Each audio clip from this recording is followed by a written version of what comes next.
Today's episode of One Shining Podcast is brought to you by Hotel Tonight. Here is a little insider travel secret from our friends at Hotel Tonight. There are tons of empty hotel rooms out there just waiting to be booked. That's how Hotel Tonight scores such incredible deals. They team up with awesome hotels to help them sell these rooms and pass those savings along to you. Not like last resort places, they work with cool top-rated hotels where you actually want to stay. And even though their name's Hotel Tonight, you can actually book up to 100 days in advance in top destinations and up to a week in advance everywhere else. So if you want to start scoring amazing deals at incredible hotels, download the Hotel Tonight app now. Gents, there's a revolutionary new detergent on the market that is designed just for you. It's called Frey, and it was created to both smell better and treat your clothing better than regular detergents. In the words of one of their customers, Frey smells like a GQ magazine kidnapped Liam Neeson's daughter to make him smell like Randy Savage was coming to kick their ass. So it smells awesome. That's, we need one of those customers to write a review for our pod. That's a very detailed review there.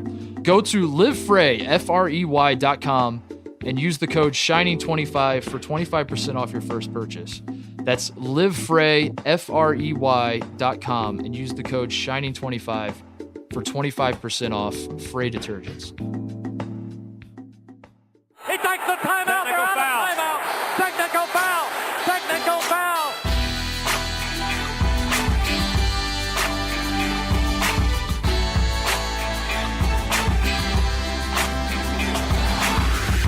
It is about 12:21 on Tuesday, January 23rd, and I'm giving the timestamp because tonight, Tate, Kansas and Oklahoma are playing each other. Clemson, I think, is playing Virginia. So the people that are listening wondering, why are you not talking about Trae Young?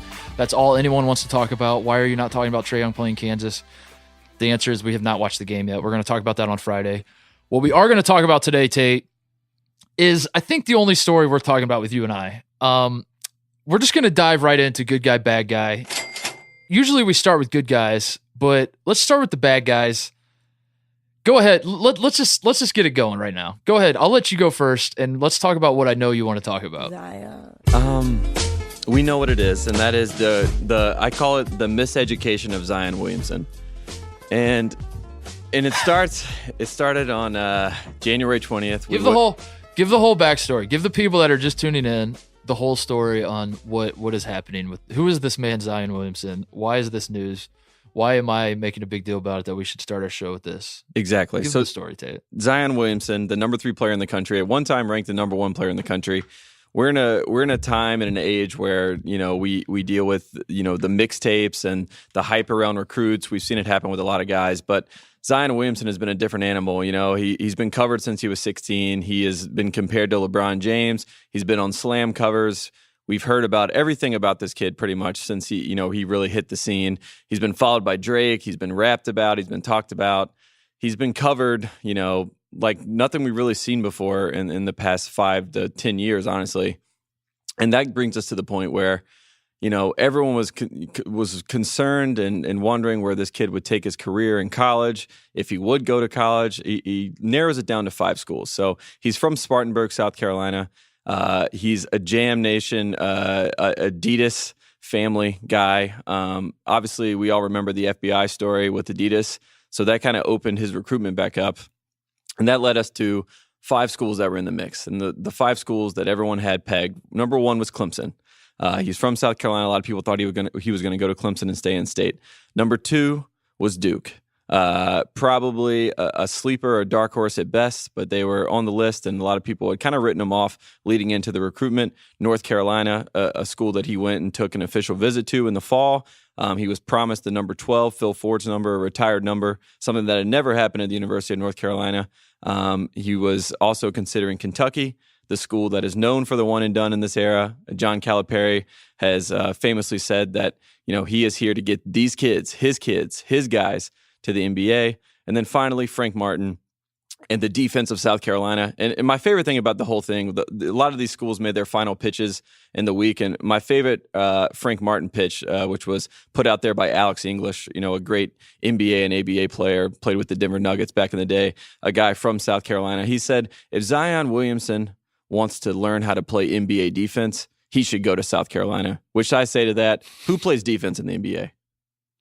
Mm-hmm. So that leads all to that all leads to the final day, and that is January 20th, 8 p.m. on ESPN. Mark Titus, were you watching?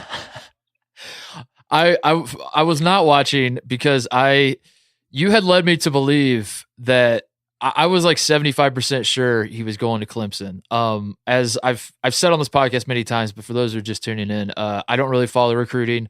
The only recruits I follow are guys that like I think are going to go basically to Indiana or Ohio State, and even then I don't really follow them. I just kind of celebrate when it happens. Just celebrate when it happens.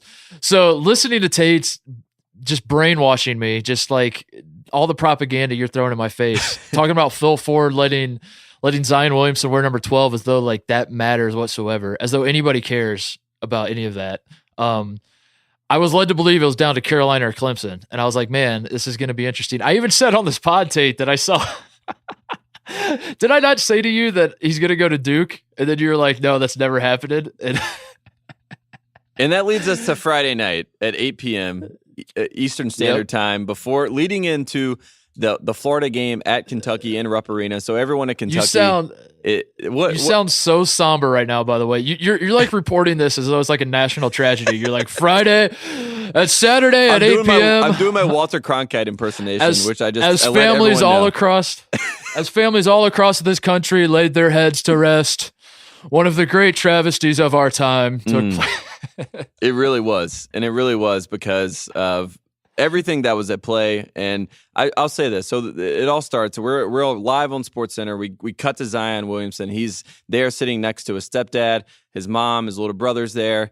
And, you know, he starts out his speech. And what's he talking about, Mark Titus? Everything that I like to hear when it comes to being a North Carolina fan, which is family. He's like, it comes down to family values, everything that, you know, I represent and what I want my family to represent. I want to be a part of something. I want to bring my family along. As I'm hearing these things, I will tell you right now, I'm watching this with my two roommates who both went to North Carolina. We are ecstatic. This is everything you want to hear. Roy Williams had the last official visit with the kid. We're pumped. We're like, this is leading to North Carolina. I can't wait to see that Carolina blue hat get pulled up. And then, of course, he says, and I've decided that I will be attending the Brotherhood.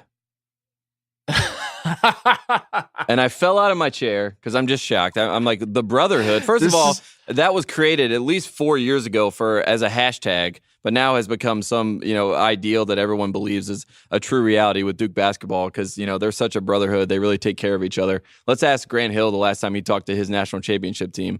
I'll wait. But anyways, it comes up, the Brotherhood. He announces, he pulls out the blue hat, he puts on the Duke cap, and people just go ballistic. This kid was probably one of the most likable players in the country just for the fact that he had the awe-inspiring dunks. Everyone seemed to like him. He's a real humble guy. He's been around, but whenever you see him in interviews, he's just super humble, super nice kid. And when he says Duke, he automatically becomes a pariah, somewhat of an enemy, and now he's joined this ridiculous recruiting class that Duke has together, which has the number 1 recruit in the country, RJ Barrett, the number 2 recruit in the country, Cam Reddish, and now the number 3 recruit in the country, Zion Williamson.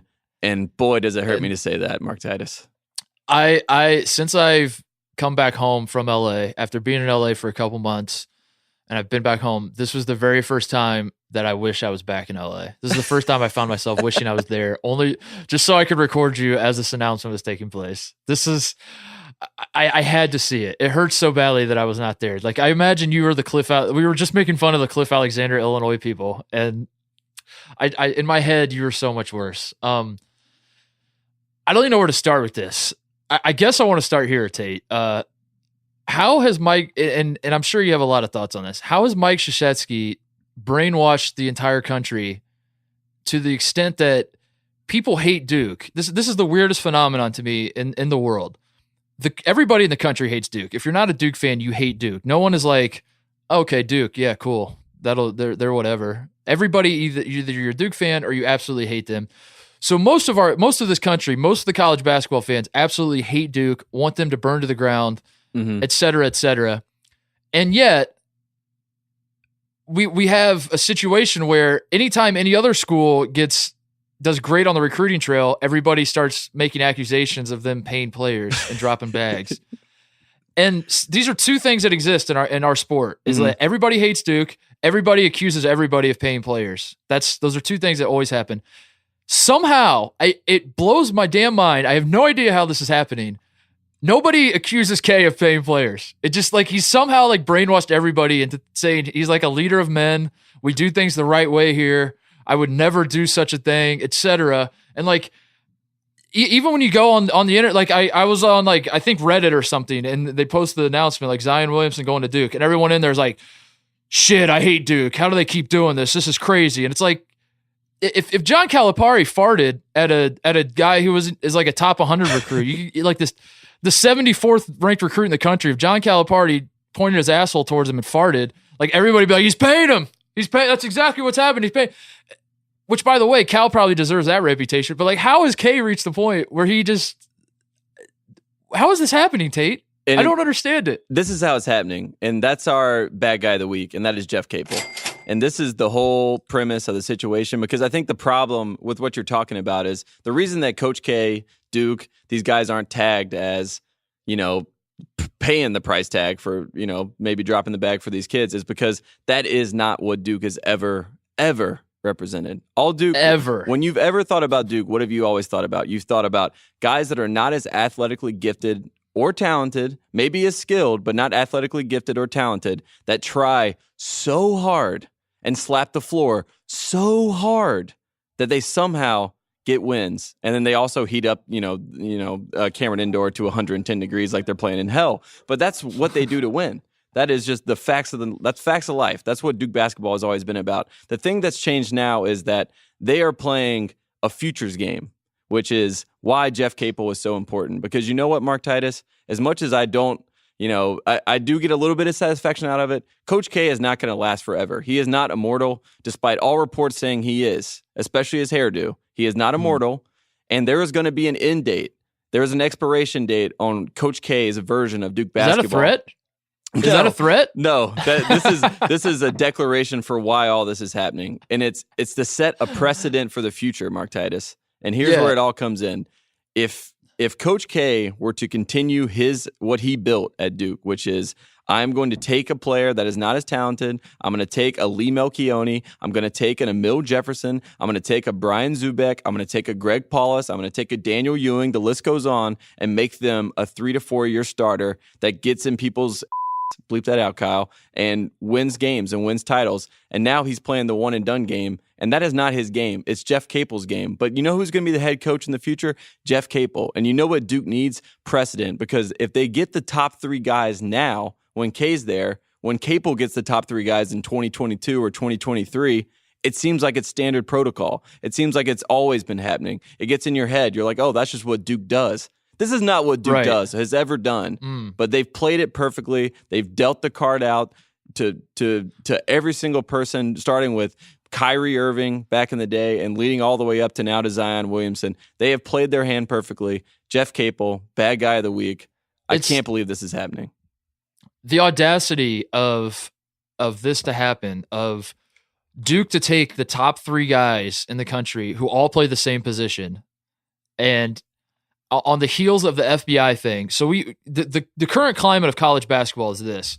We have long for years and years and years all known that coaches are out there dropping bags. We knew that this was a thing. It was like rumors talked about. You get anybody that spent like more than 5 minutes inside a college basketball locker room. You get any 2 people together. They're like, yeah, of course, guys pay players. Like that's how it kind of works. These were always the rumors. Then the FBI thing hits, and it like, there are rumors no more. It's like proof. The federal government is in on this. It's a widespread thing. They're throwing out threats. The guy in the FBI at the press conference is like, we know your game plan. We're coming for you. Every other coach, you should be scared. This is the current climate. Is like, we know for a fact that coaches all over this country are paying players. And Brian Bowen gives us a price point to start at $100,000, who's not even, what was he like, 15th or something best recruit? Yeah, he's like that. mid-level. He's like the mid-level player that you pay. He's not even the high end. So that's the price point we have as a starting point. You can theoretically say, I mean, again, we could do rumors, and like as for me, I personally believe guys are getting paid more than $100,000. I think Brian Bowen was that was probably his price. I'm guessing better guys are getting more money, but that's speculation. We'll go with what we know, Tate. Guys are getting $100,000 to play at these schools, right? And somehow we have created a situation where America, the general public, as a consensus thought, knows that guys are getting paid $100,000, knows that Zion Williamson and Cam Reddish and RJ Barrett were getting recruited. They were getting offered money by places. I don't know if they took it. I'm not going to say I know anything about that. I guarantee you that coaches were calling them saying, we can hook you up with XYZ. We will give you cash. We'll give your family a house. We'll give you cars. Whether they took it, I don't know. But we know that these things are going on. And yet, America has been led to believe that Coach K goes into these living rooms, sits down with the families, and says, listen, I know you have lucrative offers on the table. I know that you could go to Arizona. Sorry, Arizona fans, I'm picking you because you're the best example. You're implicated in the probe or whatever. I know that you could go to Arizona and get $200,000 in a Lexus. I know you could be Billy Preston driving his Lexus at Kansas and crashing his car. I know that all these are things, but here's what I'm going to offer you. I'm going to offer you the opportunity to play for a 70-year-old who takes a leave of absence every year because my body's falling apart, and an opportunity to join the Duke Brotherhood and then go to the NBA and be known as the greatest Duke NBA player of all time because every single guy sent to the NBA sucks ass. And I think you will find that my offer is better than like an amount of money that would change your entire family's lives. And all these kids, and each one of these kids are saying, yeah, actually, I'm with you, coach. I think that's what I want out of my life. This isn't happening, Tate. This cannot possibly be happening. The pitch that Coach K and Duke that they put out to the world. I mean, we remember Diallo when Hammy Diallo was in between Duke and Kentucky. He said, and Cal got very upset about this, that Duke promised a lifetime, right? A lifetime support. So you're always going to be supported by I call them the Duke Mafia, but you're always going to be supported by Duke, whatever you do in life. If you end up being an engineer, they're going to be Duke people in the field that will take care of you, yada, yada, yada. The other thing that K does, and I think is very underrated in this whole situation, is he has this game that he plays. So let's say Coach K goes into Zion's house, what's the first thing he's going to ask Zion? Who's your favorite NBA player? Zion's going to say, well, I mean, I really model my game after LeBron James. He's going to go, you know what? Let me text LeBron right now. He'll pull out his phone. He'll text what it says in his phone, contact LeBron James. It's probably a manager on the Duke team, but we don't know. We can't confirm that. So he texts LeBron James and says, I'm here with Zion Williamson. He's a great young player. We'd love to see him at Duke. And, LeBron will text back and say, love you, Coach K. You're the greatest thing that's ever happened in my life. If it wasn't for you, I wouldn't even love the game of basketball. You should tell Zion to go to Duke because that's what basketball means to me and it means to you, and I love you to death. And then Zion will read that and go, oh my God, LeBron James wishes he was at Duke right now and not playing in the NBA. I should go there. That's the way that they sell it. Like Coach K's connections to all these NBA superstars. It's just, mind-boggling to all these recruits. And they're like, I just got to go play for this guy. When reality, Zion Williamson is already a star. He knows Drake and all these people. Like, that's not what's selling him on this program. And that's like the farce that's out there to the world, that Coach K's NBA connections is what's getting all these kids so amped up. And they're like, oh my God, I could one day be like LeBron James, who thinks that I could be like him because Coach K texted him. That's not what's happening. This is but America buys into that. It's unbelievable. I don't understand it. Coach K is without question the greatest coach alive. I think it's without question he's the greatest coach of all time in college basketball. All of these things are true. He has an undeniable brand. Duke should be recruiting very, very well every year. These aren't the complaints. I don't begrudge Coach K for using whatever influence he has. Honestly, it doesn't even bother me that Duke does well recruiting, because I know a lot of people are like, probably doing the jerk off motion listening to us, like, Duke haters, here we go again. You guys hating on Duke. You hate on Duke because you're a Carolina fan, and you should hate on Duke. I honestly don't care. I actually like when Duke does this because it makes my job a lot easier. I know that next year now I'm going to have a Duke team that's going to have their three best players are all going to be playing the same position, and they're going to be trying to figure things out, and they're going to get upset losses, and it's going to be an absolute blast to cover them. I'm actually excited for this. I just can't believe. And especially like when you think about like Duke doesn't actually win national championships. They've won one national championship playing the one and done game. So it's not like guess who won that championship for them? Quinn Cook and Emil Jefferson. Right. And Grayson Allen. Yeah. But and Tyus Jones, I guess. But And Justice Winslow and whatever. Angelo. But the point is, like, everyone gets whipped into a frenzy thinking that, like, I guess I am probably being a Duke hater right now, but it's not like they're Alabama football and they're winning every national title, and I'm just really upset that my team can't break through. Like, honestly, if I'm jealous of any program in the country, it's Villanova, and they haven't had a one and done guy yet, I don't think. So I'm gonna go ahead and pump the brakes on that one. I'm not coming at this from like I wish Ohio State did what Duke does. Although it would be nice, to have these talented guys on this team. But it would make the point is, like, it would make more sense. Like, Ohio State has actually been in the game. You know what I mean? Like, we've seen Mike Conley, we've seen Greg Oden, we've seen D'Angelo Russell. Right. The problem that I have, and it's not even a Duke hate, it's more of it's like a longing for what I've lost. And I say that from a place of love and a place of hate because they're very close to one another. The best thing about the North Carolina-Duke rivalry always was that North Carolina was the program that had the supreme talent, the superior talent on the floor, but Duke had the moxie, the skill, right, and the ability to play the game of basketball better than the talented players, to know the game better, to take the charges, to dive for a loose ball, to do all these sort of things. Just say it. And they've gone. Just say it, Tate. They had a lot of white guys.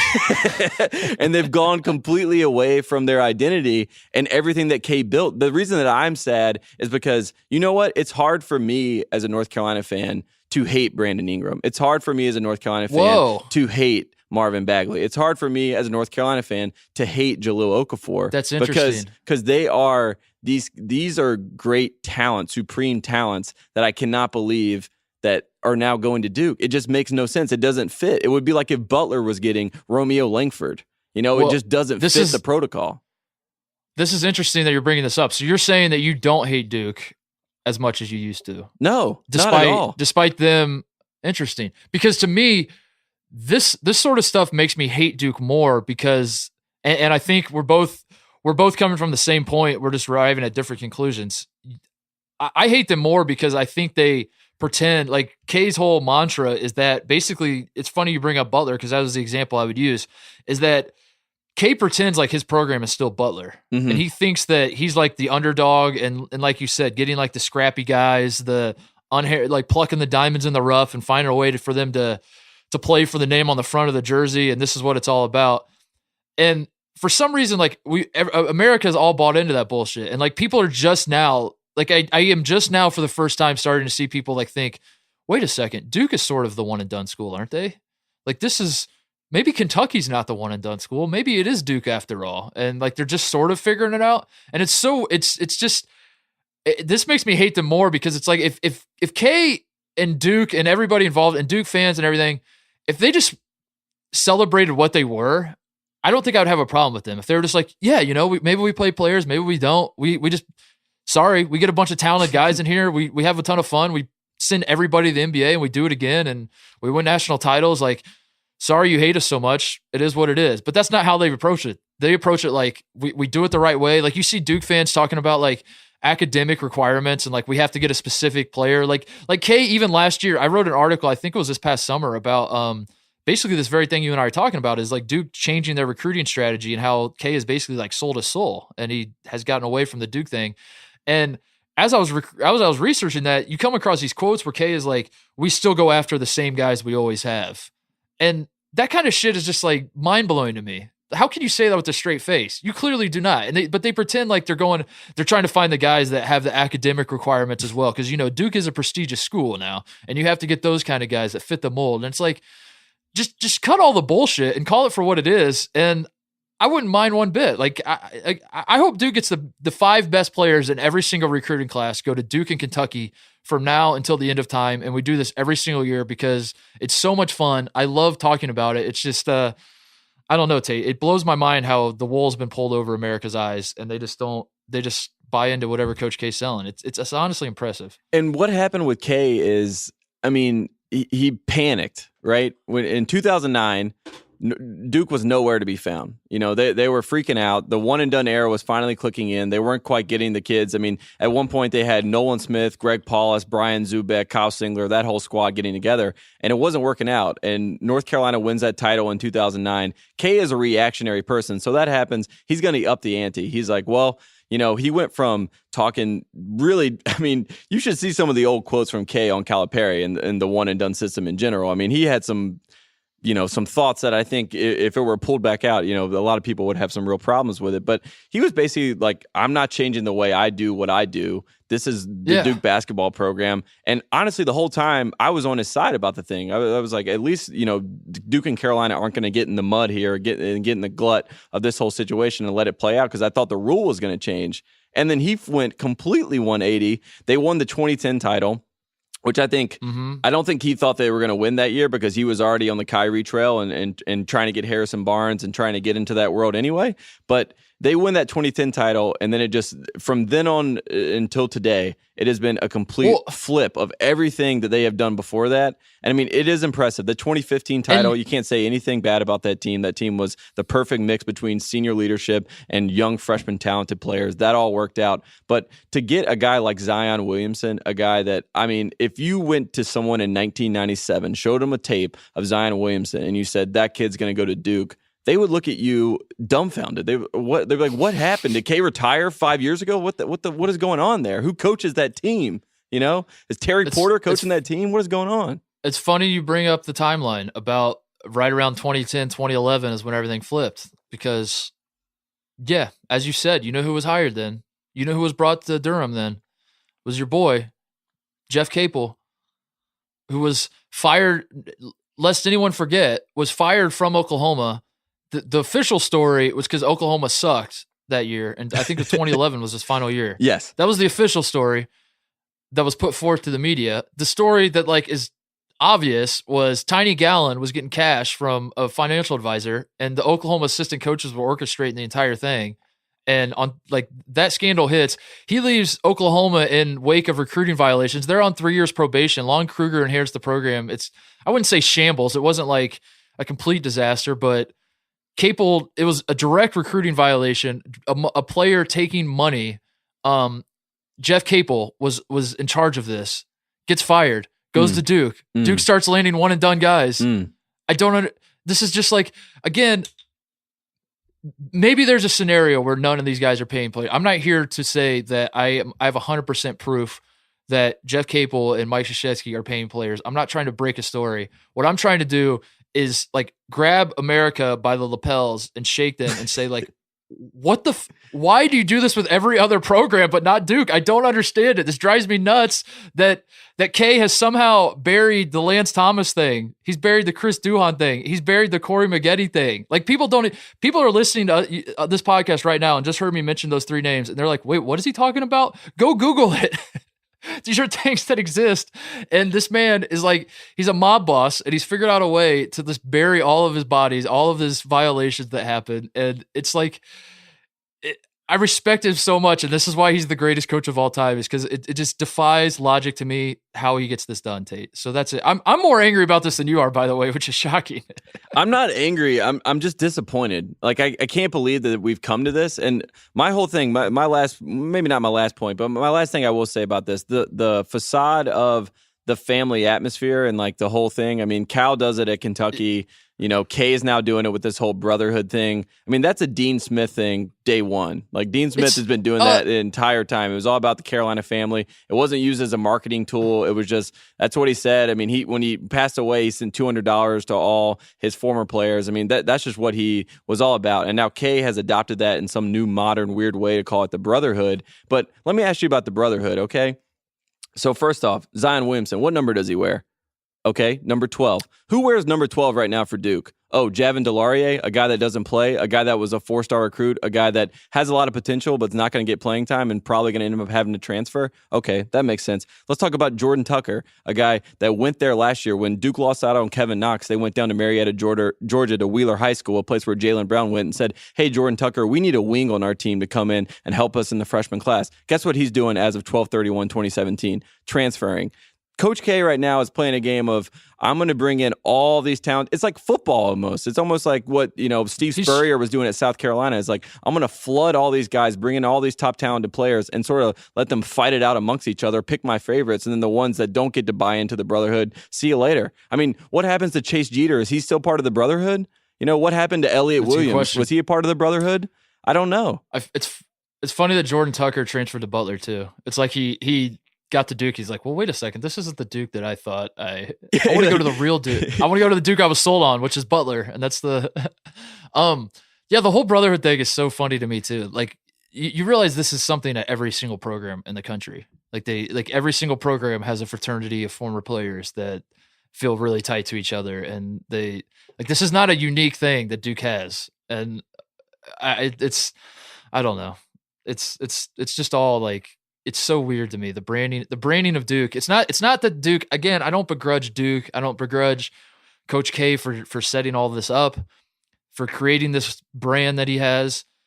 I just don't understand why the college basketball fans who hate Duke only seem to hate Duke for like they hate him for almost the wrong reasons. It's like, hate him for the same reasons you hate Kentucky. And exactly. And I don't know. They still hate him. They still hate him for the preconceived notion that they are the, try hard kids that come in and work hard and the private school kids and blah, blah, blah. And granted, right. Grayson Allen is like, I've said a lot of bad things about Grayson Allen, but I'm going to miss him. Like I love watching Alex O'Connell play. I love watching these guys where if you put me in a time capsule in the mid 2000s or the early 2000s or the 90s and I saw one of those kids, I would say, oh my God, that is the most Duke basketball player I've ever seen. Even Delorier is a guy like that. I watch him play and it's just like hustle, back cuts, all this sort of stuff that Duke basketball players do. But instead, I'm watching Marvin Bagley look like the number one pick day one. It's just a totally different brand of basketball. Are you saying Delorier, you're putting money on Delorier not wearing number 12 next year? Absolutely not. Absolutely not. Interesting. He's going to be at Davidson next year. Yeah, they're going to just force him out altogether. Yeah. You're not. I don't know. It's can we talk about the transitive property to Calipari and his response to all this? Oh yes, we should. This is great too. Kyle, I got a clip. Can we just play the clip of John Calipari? We don't get every kid. I've said that all along. We get the ones that need to come here. Others choose not to, and that's fine. That's their choice. Obviously, the kids that have come here are worth over $1 billion. So that was John Calipari, and he obviously goes out there. And the first line is my favorite line, Mark Titus. I want to get your genuine reaction on this. And he says, "I don't sell when you come here." And my response to that, of course, you buy. So that's easy. So, I like it. So we'll knock that. I like it. That's an easy joke. Yeah, we'll knock that one out. That's a good joke. But I also did some research. So John Calipari says that he has players in the NBA that are worth $1 billion. So I took up all the Calipari players and I took up their earnings, their career earnings, and I added them all up, and I got to $496 million. Little short. So I guess if you add in what they got paid to go to Kentucky, then it all adds up to $1 billion. Did you add in Drake? Oh, I did not add in. I did not add in Drake. You're correct. You're right. Ashley Judd's career and earnings. That's true. I did not add in. Ashley Judd is like a Tubby Smith era, so she doesn't get counted in. That was the thing. It was tough. I had like Jody Meeks, Rajon Rondo, and some of those guys. I did not count them in the Cal class of $1 billion players. Don't count them. Yeah, that doesn't matter. Drake should count though. I think Drake is one of the best. And Drake is actually a player. Now remember, Drake wore the uniform and went and warmed up and shot the three and airballed it at the Big Blue Madness. Like Drake, I think Drake counts as a Kentucky player. So, yeah, Cal is definitely shook by this, and it's awesome theater. It's again like this goes back to the point I was trying to say and trying to defend myself that like I'm not jealous of Duke. I'm not like upset.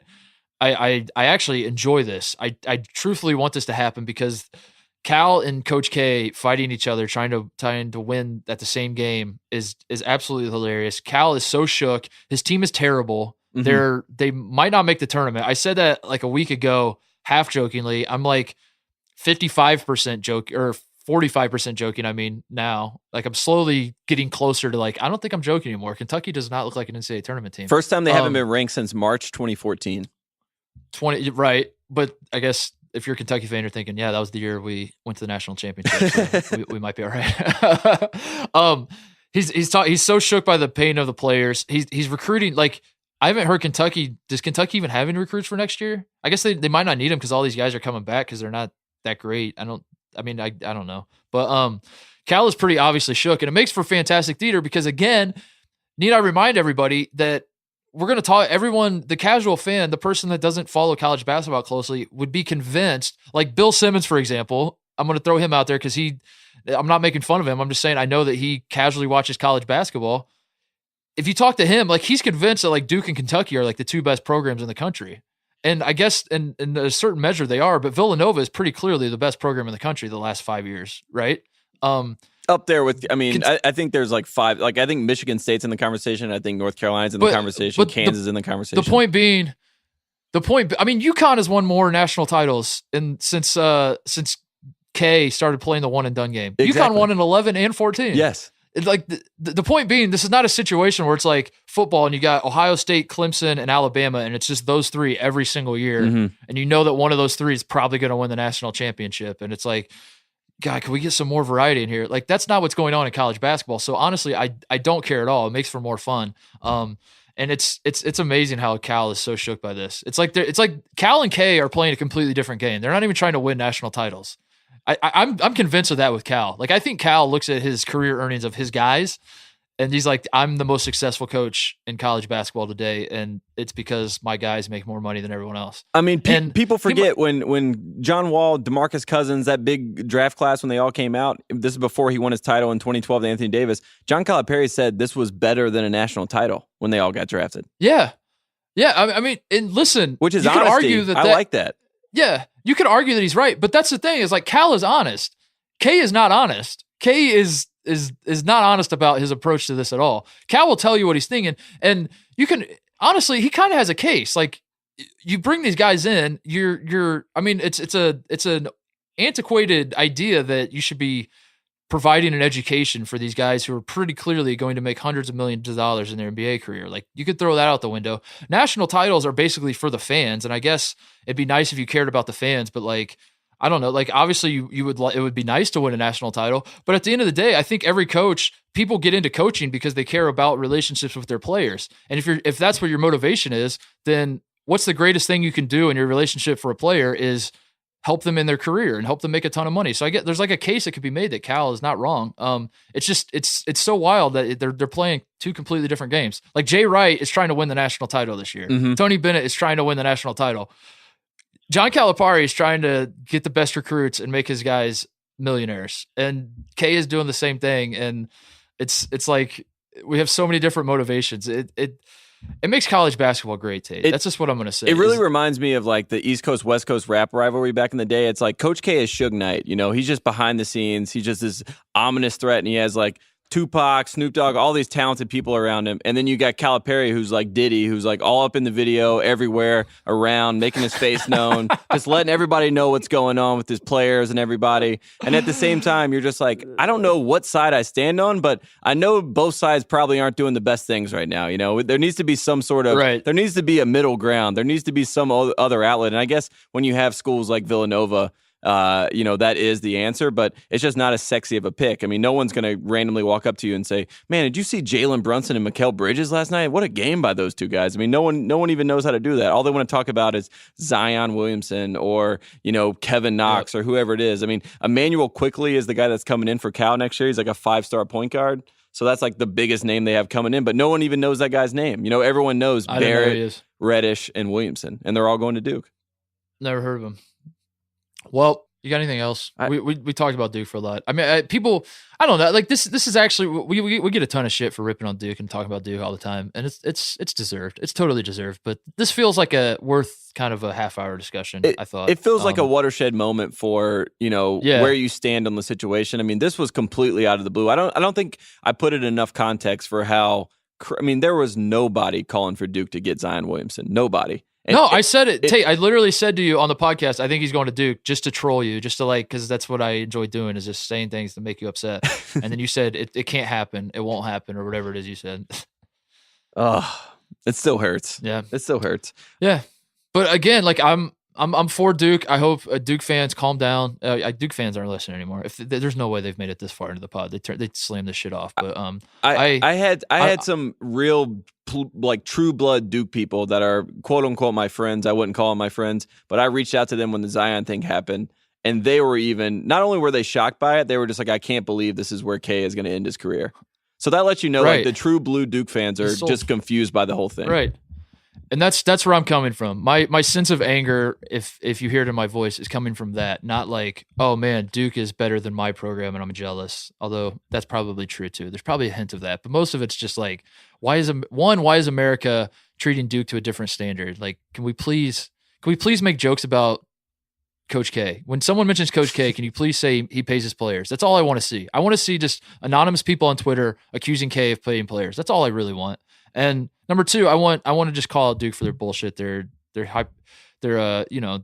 hypocritical brand. They have this brand and they have the reality and it doesn't mesh. But anyway, we can move on to something else. We got to finish our segment. That was Tate's bad guy. Yeah, that was one bad guy, and now let's go to your bad guy, Mark Titus.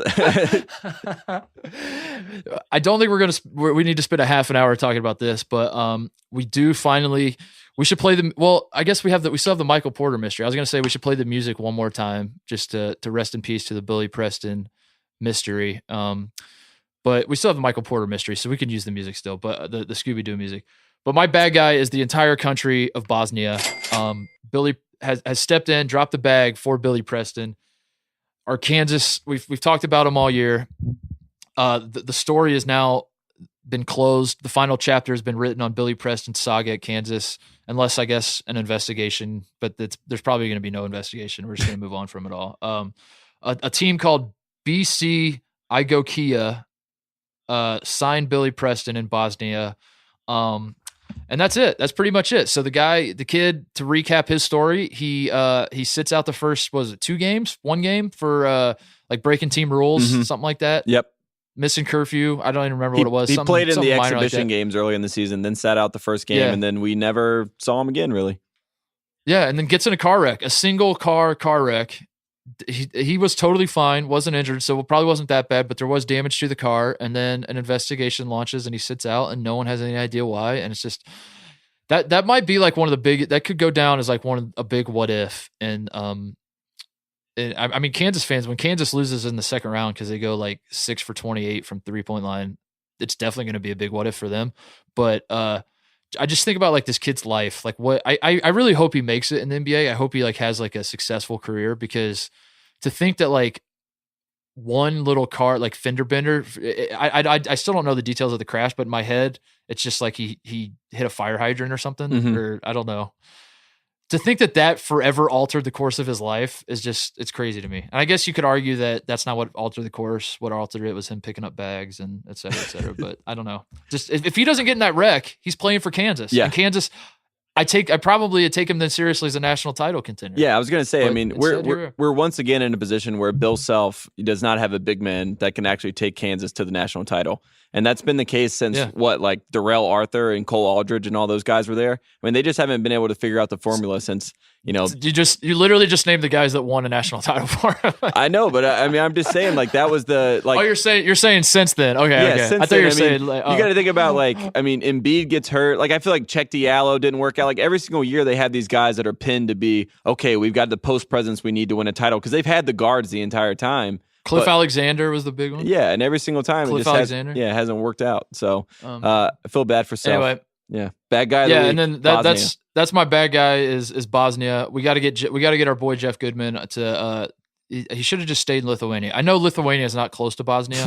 They're both Eastern European countries, but like I think Lithuania, if my geography is not going to fail me here, I think Lithuania is northeastern European, and Bosnia is like south by like Croatia, I want to say. Yeah, I've actually been to Bosnia and but, Herzegovina. It's a very beautiful country, so I'm excited for Billy Wait, Preston. what? Yes. You've been to Bosnia? No kidding? Yes. Can you give us the rundown on the league he's going to be in? Should the Ringer send you over there for a week? Should we wait till like Super Bowl week or something, like some big week where we have like so many better uses for you, and we send you to Bosnia to cover? Yes, one player. I am absolutely happy to go back. I will say, I did not stay in Bosnia and Herzegovina. I stayed in, I drove from Split, Croatia to Dubrovnik, Croatia on a bus, but the bus stopped in Bosnia and Herzegovina. I got outside, I got a water, I walked around. It was a beautiful country. So congrats to Billy Preston. Nice. I think it was a good point. Good. The Adriatic Sea is beautiful. He's going to have a great time. Well, good for him. Yeah, Billy Preston, we're done ragging on you. Your mom got what she wants, where everyone just shut up and leave him alone. I didn't see I'm off Twitter. I'm taking a 3-week hiatus from Twitter for reasons that aren't worth getting into. But So I didn't see like the Kansas fans' reactions to this. Were they like, thank God it's over? Were they like, screw that kid, get him out of here? Did you get a sense of this, Tate? It was more disappointment, I think, that they lost another Just like a 5-star big bummer? man. Yeah, exactly. There was no, there was no malice to it. There That's was no good. blaming the kid. It was more of just sad that it didn't work out and upset Yeah, that it dragged on this long. So feel bad for when in Bill doubt. Self.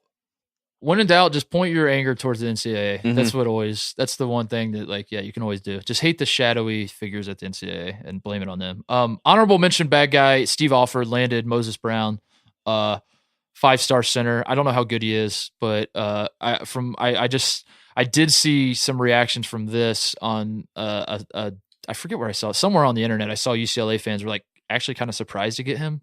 I don't know how good this kid is. I don't know, whatever. But Steve Alford stepping in, landing a big guy, should be good enough. I think this commitment's good enough to give him a 5-year extension, Tate. I think UCLA should lock it up. 5-year, 5-star. It makes sense. It kind of reminded me when Tony Parker. You remember when Tony Parker, not the Spurs point guard, but Tony Parker, the center at UCLA, who never lost the weight. But when he committed to UCLA, everyone was freaking out. They're like, finally, the big man's back at UCLA. Wait, paying homage to Lou Alcindor. We don't know if it's going to that was out. different than that. Wasn't the guy that went to Georgetown that transferred, right? No, that was Josh Smith. Was it Josh Smith? Yeah.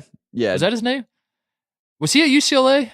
He was at UCLA and then he transferred out. Yes, there were two big guys. So yeah, they had two. They had two Josh like Smith. super fat guys. That's right. Yeah, and they all blend together for me. And Tony Parker came in and took his role as the fat guy on the team.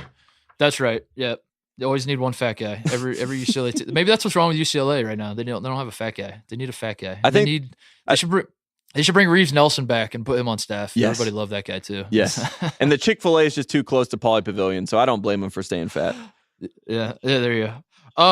All right. How about good guy? Do you have a good guy of the week? Yeah, good guy of the week, and this is sort of a sad one because we did believe in Notre Dame after the Maui Invitational, and they've been on a tough run, and that is our boy Mike Bray, a guy that's keeping up the tradition of taking less than talented guys and making them great. A true Duke basketball coach, Mike Bray. They've lost to Georgia Tech, UNC, Louisville, Clemson, 4 in a row. The good news is Bonzi is apparently on the exercise bike. They're trying to get him back. He's still going to be 8 weeks. My question to you is, have you watched Matty Ice, a.k.a. Matty Nice, a.k.a. Matt Farrell? No. He's been struggling. This is the problem. Yeah. Yeah, this is the problem. I mentioned this briefly on the pod we did not too long ago. Notre Dame has not existed to me, like basically since they lost to Ball State at home. At that point, I was like, okay, so they kind of suck because you and I, they won Maui. You and I both said this is the Maui bump. They went all the way up to 5th, I want to say. Yeah, they were ranked 5th in the country. We're like, that's way too high. And then they lose to Ball State, and I was like, yeah, this is the Maui bump. This was too high. They're going to slide back down. And I said, I'm going to give them time to figure it out. I'll check back in January. And I have not checked back in, Tate. Like, Notre Dame has done nothing to pop back on my radar, and it's kind of sad that I didn't even think about Notre Dame until you said Mike Bray, and then I was like, oh, yeah, that's right. Notre Dame does exist, and they are a fun part of my life every year, and maybe that's what's missing from this college basketball It feels season. like Mike Bray's T-shirt wearing in Maui was at least 2 years ago, and that's the sad part about this whole state of affairs.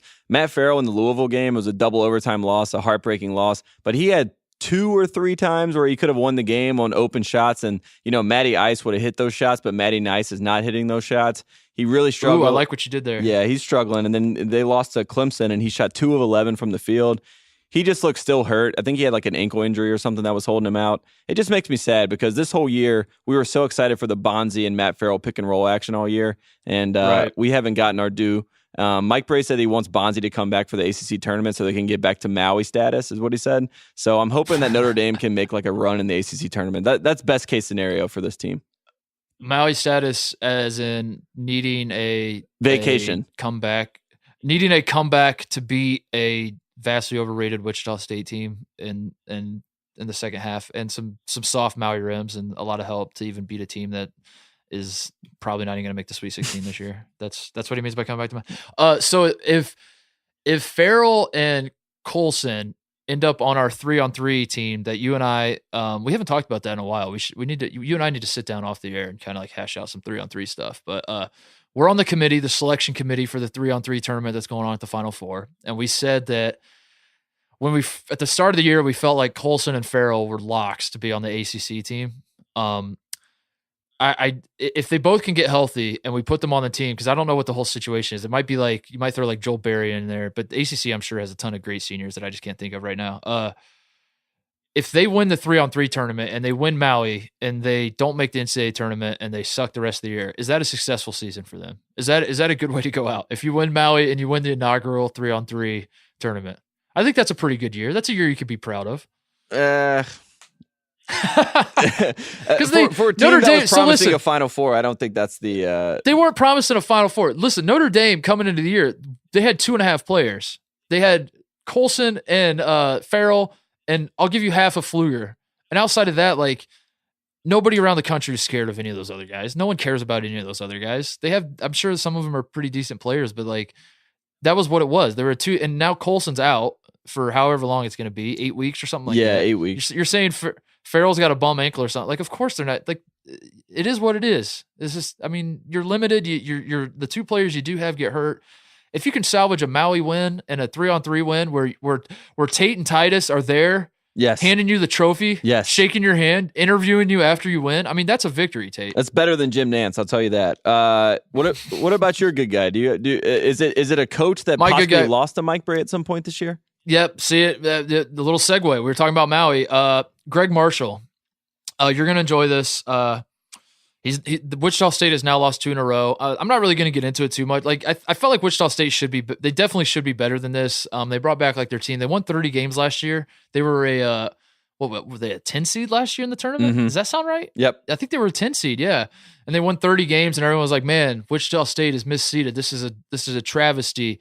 And then they brought back everybody. They were supposed to be really good. They were ranked, I want to say like 9th, top 10 at least, in the preseason. They're just not that good, and that's okay. They're a good basketball team. They're not a very good basketball team. We said it at the beginning after the Maui, our takeaway from Maui, at least mine was that if we're talking about the Duke brand, I feel like Wichita State is not on brand at all right now. They're not the play angry Wichita State. Their defense is actually kind of bad.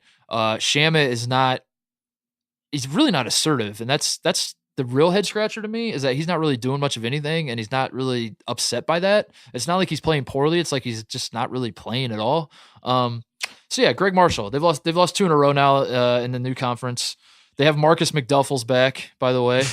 your guy, Marcus McDuffels. McDuffel bags. That was the big thing, was like we were talking like, well, to be fair, they don't have Marcus McDuffie back yet. When he comes back, they're going to be a completely different team. Marcus McDuffels has been back for about a month now, Tate. He's averaging like 8 points and 4 rebounds a game. So he's not really the difference. I mean, this isn't a guy that was, so they're kind of running out of excuses. I know they are in a harder conference, but they haven't even got to the part of the conference that's supposed to be like that hard yet. But this is this is the perfect example of, they bumped themselves up to play in a tough conference. They got used to being able to run through their conference and prime themselves for the tournament, and now they're having to deal with it. So that's the situation we're at. Shout out to all the idiots on Twitter and ESPN comment sections and all that are like, this team would suck if they had to play real teams. Like when Wichita State went undefeated, and they're like, this team would finish 13th in the ACC. I want to give a shout out to those people, because this year they're kind of proving your point. Maybe you're right. Maybe you were right all along. Maybe Gonzaga, if Gonzaga had to play in the Pac-12, wouldn't even make the tournament every year. Maybe there's something to that, Tate. Anyway, the Gonzaga fans are very upset about that. I will take a step back and say, Gonzaga, good for you guys. You guys are great. Go West Coast Conference. Do we need Kyle Guy, or should we just go straight to shoutouts? We can just go straight to shoutouts, I think. I mean, Kyle Guy, the only thing I had on Kyle Guy was that I just saw an interview Tony Bennett did after they beat Wake Forest, that basically Tony Bennett got asked about if Kyle Guy was going to break his record, because apparently Kyle Guy has like he now has the Virginia all-time career 3-point percentage record or something. And I didn't realize this. Tony Bennett is the NCAA leader. He has the NCAA career record at 49.7% Tate from the 3-point line. That is so absurd. Tony Bennett shot 53.3% from the 3-point line as a junior, and he took like 5 threes a game, and he did it. And anyway, Kyle Guy he's not actually going to break it, but he's close. And Tony Bennett was asked about it, and Tony Bennett, being the humble handsome man that he is, just said like, yeah, I would love that. He goes, I want someone to break it, but I want it to be one of my guys that I recruit. So anyway, that was the only thing I saw. Kyle guy, one of the good guys. Let's do some shout outs. First up, shout out to Buzz Williams and Virginia Tech last night. Beat North Carolina. Buzz Williams is the only coach I've ever seen do a full halftime, take off the suit, come back in a t-shirt. At one point, Buzz Williams ran into the middle of the court in live action because he thought it was a media timeout. Got no technical because he was so giddy about how good they were playing on defense that the refs just let it go. Unbelievable effort by Buzz Williams. He was basically the sixth defender all night, and Virginia Tech with a big win over North Carolina. Have you just resigned yourself to the fact that it's just not happening with Carolina this year? Oh my God, they're ranked number 10 in the country. They're totally fine. The problem that that they're going to have is that Joel Berry and Jalik Felton. There looks to be a little bit of a rift there, but that's something to keep your eye on because Jalik's going to have to play more. Joel Berry still can't get a shot. And the best thing about Joel Berry is the apologizing that every single media person does when he does struggle in games. No one says anything bad about the guy. I love Joel Berry. He's a great point guard. He's a great Carolina point guard, but he is really, really struggling this season. He's a good guy. He's a good guy, Joel Berry. That's for sure. He's a great guy. So yeah, Carolina is. I feel like the ceiling Sweet 16. Do you think it's better than that? Well, Do you think they have a higher ceiling than that? I think ACC tournament run where you get into the championship game and a Sweet 16 Elite 8 is a pretty good season for this team when you're depending on Luke May to be your best player. So I don't think you can argue with that. The Luke May slander continues. You hate that man. No, I love him. Unbelievable. Unbelievable. Yeah, it's tough. Luke May would be a great Duke basketball player in the mid-2000s, that's for sure. Shout out to the Buzz. Did you see the video of him in the locker room after they won? Of course. The mosh pit? Of course. Yeah, it was awesome. Yeah. But Buzz seems like a fun guy to play for. I don't know. I think Buzz Williams is when he has a buzzed haircut, and I'm going to call this new version of Buzz Spike Williams with the spiked hair. So it's good job, like Spike Williams. I want to give a shout out to Buzz, too, by the way, I don't know if it's paid off quite yet, but for leaving Marquette, and I know there's like more to the story. He probably hated the administration and all that kind of stuff. But when it happened, he left Marquette to go to Virginia Tech, and everyone was like, what? Why are you doing? Why would you leave Marquette for Virginia Tech? And I don't know if it necessarily has played out for him. I don't know if it's proved to be like a great decision quite yet. Like, it's not like Virginia Tech has built something yet. They seem to just still be the team that just upsets other teams and doesn't actually win a ton of games yet. But I don't know. He seems to be having fun. He's pulling out some big wins, growing out his hair. People seem to love him down there. So I don't know. Shout out to him for that. Yep. Shout out to Blacksburg. Next up, I want to shout out TCU for beating West Virginia at home. I think this is like their first top 10 win in like 5 years, which begs a question or brings up the point of like TCU had a top 10 win 5 years ago. Wait, what? Wait, what? Did that happen? But this was a program win, Tate. I just wanted to. It wasn't this acute game. It wasn't just this specific game. It was more that when you and I did the Sleeping Giants pod with Simmons, we briefly touched on how we feel like SMU and TCU is going to be the rivalry to keep an eye on for the next like 20 years. That 20 years from now, SMU TCU might be something in the Dallas-Fort Worth area. Yes. So. TCU getting a huge win is a step in that direction where like TCU, Jamie Dixon gets something cooking there. And they finally did it. They've had a lot of close calls. They are actually one of the better teams in the Big 12, but they keep losing to all the better teams. Like they lose by like 3 or 4 points in all these Big 12 games. So it was cool to see them finally blow out a good team. So anyway. And shout out to Ryan Switzer for being there for West Virginia fans behind the bench. That was a tough loss for him. Xavier and Cincinnati, 2 teams that we always think are ranked between 17 and 20, up to number 8 in the coaches poll. So congrats to them for tying each other right where they belong. Yeah, that's pretty funny. They're pretty funny. They just for 1 week, if you're a coaches poll fan, you can't argue about Xavier Cincinnati. Like Xavier Cincinnati fans are just shaking hands saying like, yeah, we're about as good as each other this week. Yeah. Even though Xavier beat the shit out of Cincinnati this year. But yeah, that was pretty funny that they're tied. I want to give a shout out to Rhode Island. The forgotten Hurley brother, Dan Hurley, is now ranked. He's won 10 in a row. Rhode Island, their only losses, I forget. I wish I had their schedule pulled up. I think they've only lost to like really good teams. They've only lost 3 games, and the 3 teams they lost to were like all very, very good. So the question, Arizona State's sliding Tate, Rhode Island's on the come up. Who's the best Hurley brother? Are we going to see them play each other in the tournament? Let's be honest. That'd be great. It's always been Dan Hurley the whole time. Wouldn't it be awesome if they really did play each other and they were playing at the same site as Duke or something, and like you show Coach K in the stands and then you do the whole thing where you pretend like Bobby Hurley's a K guy, and I don't know. I don't know what I'm thinking here, but I think it would be good. I think it'd be good for drama. I mean, their losses are Virginia and Alabama are their two big losses. So those are two tournament teams. So that's not a bad resume for your boy Dan Hurley. Next up, we got Kim Palm's top 5 are in the top 6 of the AP poll. So the AP poll is now becoming just the Kim Palm poll. Villanova, Virginia, Purdue, Duke, Michigan State. They're basically the same thing now. So congratulations to Kim Palm for figuring out the algorithm.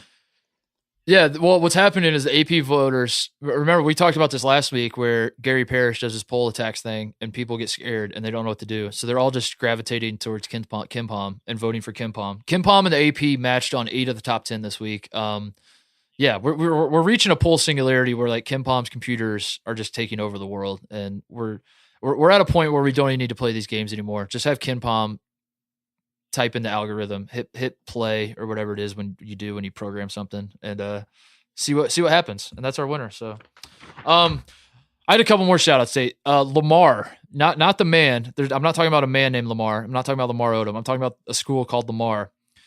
Played against Sam Houston State. Again, not the man Sam Houston, the school Sam Houston. It's confusing, I know. somewhere in this country, a man named Sam Houston was playing Lamar, and it wasn't the school. They were just playing on the pickup. It was a 1-on-1. It was a good game. But I'm talking about the college basketball game.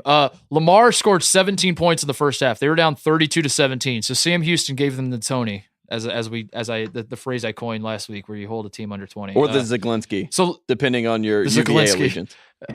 So Lamar scores 17. They're down 32-17 at halftime. They then go out and score 51 in the second half to send the game to overtime, and then they score 16 in overtime.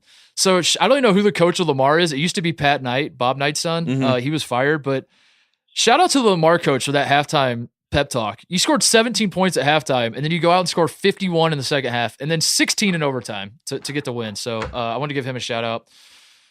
I think that's pretty much it. Yeah, that's pretty much anything it. else? I will say Tick Price is the coach of Lamar. I did not know that. His daughter, Chanel Iman, is a famous model. So way to go, Tick Price. And that's the ticket price for that one. You just Wikipedia that? I just looked that up. That's pretty impressive, Tick Price. Tick Price. His daughter's a model? Yeah, Chanel Iman that used to date ASAP Rocky. That's a random. Wait, what? Wait, what? Yeah, very, very in the weeds ASAP there. Rockies. Oh my God. Yeah. All right, we'll wrap this up, Tate. Games to watch this week. We're doing another show Friday, so the games to really watch this week are this weekend. But between now and our next pod, pretty much Michigan at Purdue. That seems to be the only game that's worth watching. Do you have any others? Michigan at Purdue on Thursday. Otherwise, I think most of the games are the good games are this weekend. We got Virginia, Duke, all that kind of stuff, which we'll preview that next pod. But otherwise, I think just Michigan at Purdue. You got anything else? No, that's it. I just want to say this to Zion. One day you'll understand, Zion. One day you will understand, and we'll miss you. We'll all miss you. God bless Zion. God bless Zion Williamson. We said a lot of mean things about you and your program, your new program. One more shout out Chris Holtman, still undefeated in Big Ten play, Tate. Mm-hmm. Need to squeeze that in there. Will he ever lose a Big Ten game? Nobody knows. It's hard to say, but that's pretty much it. Wrapping it up. That's it. We're wrapping it up. This has been another edition of One Shining Podcast. Mark Titus, save the crew, right? Save the crew.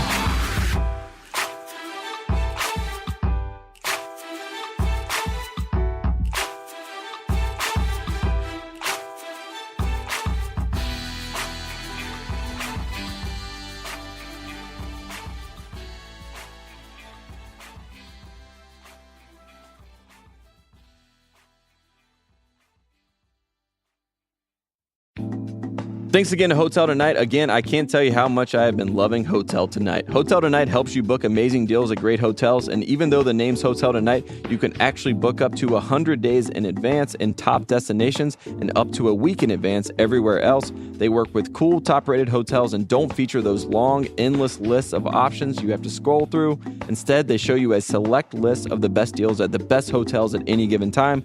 So start scoring amazing deals at incredible hotels. Download the Hotel Tonight app now.